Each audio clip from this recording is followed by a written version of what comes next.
Good afternoon, ladies and gentlemen. Allow me to introduce myself. My name is Kiki.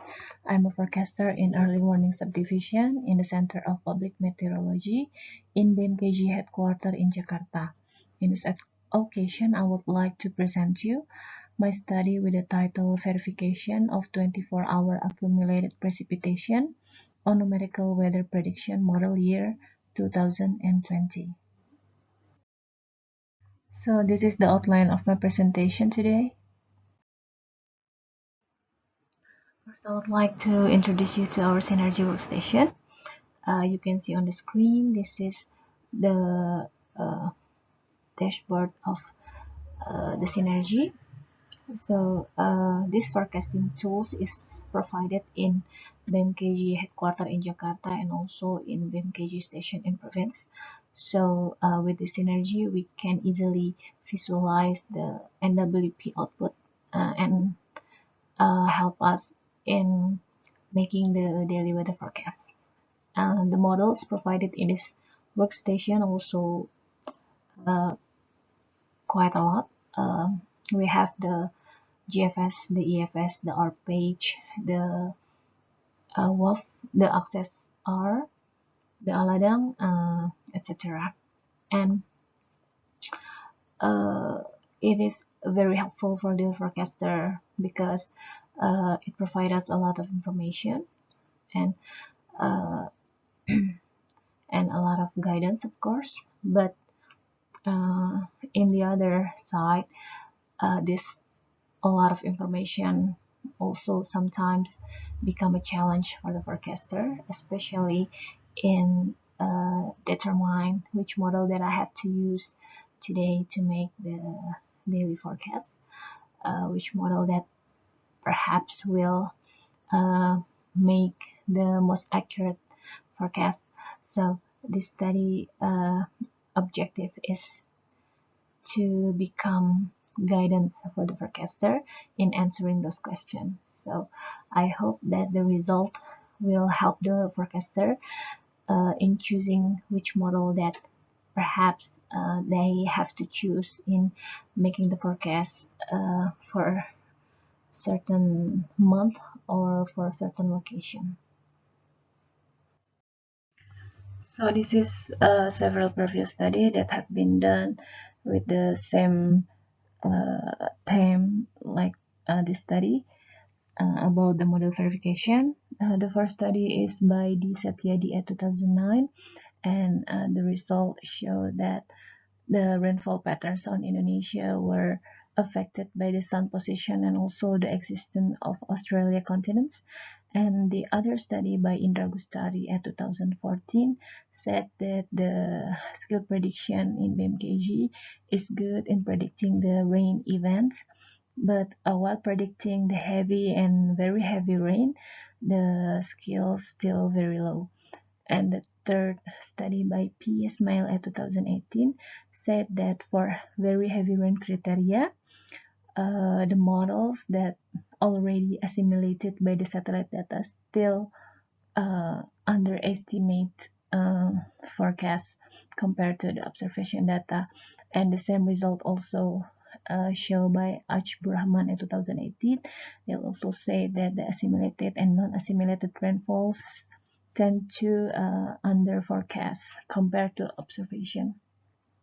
And a study by Iqbal in 2014 said by the dichotomy method, the R page seems the most suitable model for Indonesia region, but when using the multi-category method, the EFS model seems that for the model that most suitable for Indonesia region.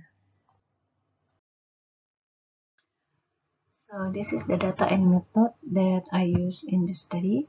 As you can see in figure 1 in study flow chart, I using the observation rainfall data from 34 points, the same points as I extract the model output from the models. And this observation data, I use the daily accumulation at 00 UTC, and with the same time I also collect the 24-hour precipitation parameter from NWP from 4 models: the EFS 0.5, EFS 0.5, the ARPH 0.5, and the WOLF 30 kilometer. And then this data we verified using 3 methods: the dichotomous method, the multi-category, and also the verification method for a continuous parameter. And we calculate the RMSE value. And the accuracy result from these 3 methods will be ranked for each category, for each models, and then we will sum the rank from these 3 methods, and then the result, the model with the highest rank will be the reference model of that day in that points. And if we have the case where the rank value is similar, then we will choose the model with the smallest RMSE value. And from the reference model that resulted from this verification, we will make several categories. The category reference model per year, and then per month, and also per province. And in figure 2, you can see that the red dot was the study points location. As I mentioned before, we have 34 points that represent the province in Indonesia. This is the first category from my study.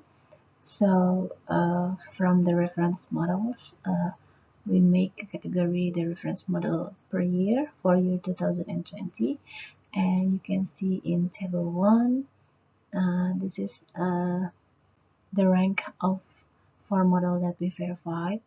So the first place was the EFS model with 35%.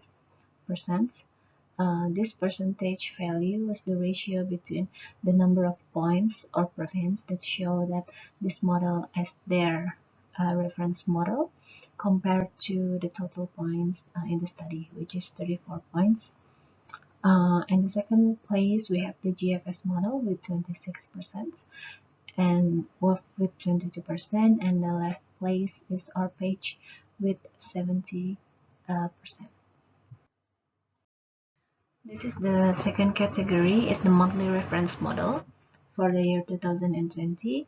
In table 2, we can see the reference model per month from 34 points in the study, and we can see the EFS models always show as the most reference model in the points or in the province compared to other 3 models that we verified. It only for May 2020 that the GFS model showed a higher percentage compared to EFS and other 2 models. And also for December 2020, we have a draw result between the EFS and the ARPH model with 29%. So in general, we can see that the EFS model still dominate the reference model per month in study area. So the table 3 was the third category that resulted from the study, is the reference model per province for year 2020. So by this table we can see which model that show the highest percentage as the model as the reference model for each province.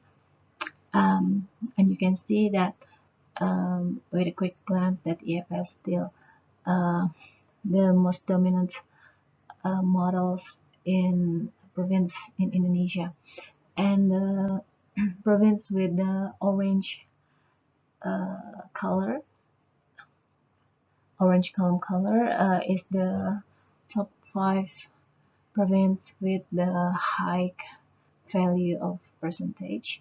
So the first place we have West Java, that show that EFS have the percentage of 64% in 2020. So the EFS is the best performance or the reference model of the year for the West Java.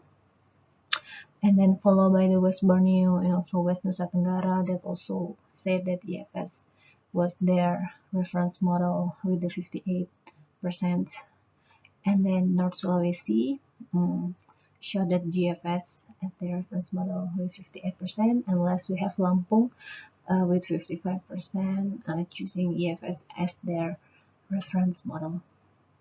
Um, and another result here, we can also see that for certain province such West Sulawesi, Central Sulawesi, and also Papua, we can see that the model performance is quite balanced. So between those four models, they showing the same percentage throughout 2020. So there is no most dominant model on those province.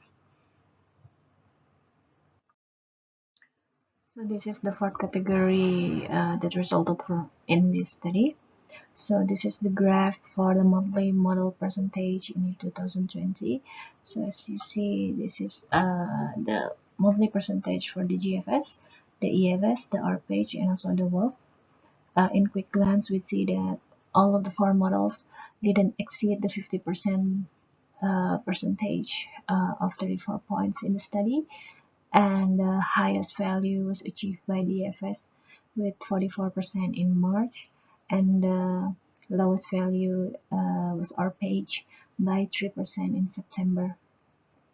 So in general, we can see that the EFS model still showing the highest percentage value compared to other three models in the study.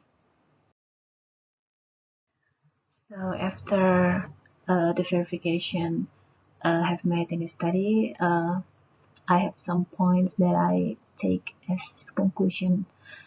First, that for the year 2020, between the four models that we verified in the study, the EFS model shows the best performance in predicting the 24-hour precipitation parameter in a 34-point study compared to the other models, the GFS, R-page, and also WOF. And the EFS model also dominate all of the category that we have in the study. So EFS was the best reference model per year, per month, per province, and also in monthly percentage for each model in the study area and the study period. But I also want to point out that quantitatively we can see that the percentage gap between each of these four models is just slightly different, so it's not very large. So I think it indicates that the performance of each model in this study is not too much different. So perhaps if we conduct studies with much longer period, maybe we will have a bigger picture about the performance of these four models. So this is the reference that I use. This is the end of my presentation, and I would like to say thank you so much for your kind attention.